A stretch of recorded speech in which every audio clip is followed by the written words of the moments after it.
रूपमा भत्किएको थियो, केही पशु चौपायाहरूको पनि लडेर मृत्यु भएको थियो। रोडमा पहिरो गएको कारण रोडको किनारामा भएका घरहरू जोखिममा परेका थिए।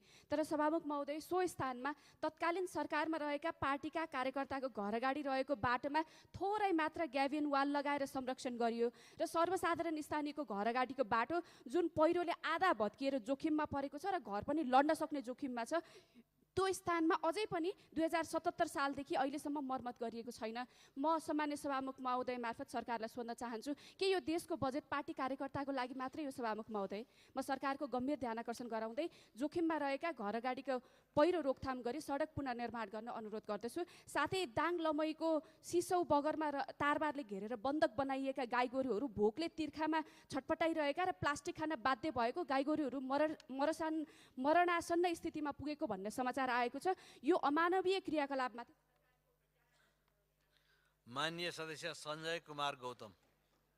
सम्मानीय सभामुख महोदय, आज गिरिजाबाबुको 15औं स्मृति दिवस, महानायक गिरिजाप्रसाद कोइरालाप्रति हार्दिक श्रद्धा सुमन व्यक्त गर्न चाहन्छु। आजबाट यसै परीक्षा सुरु भयो। सम्पूर्ण विद्यार्थी भाइ बहिनीहरूलाई हार्दिक शुभकामना व्यक्त गर्न चाहन्छु। सभामुख महोदय, 72 सालको बाढीले बर्दिया जिल्लाको मेरो निर्वाचन क्षेत्रलाई तहस नहस पार्यो। हजारौं घरहरू डुबानमा परे, हजारौं मान्छेहरू विस्थापित भए।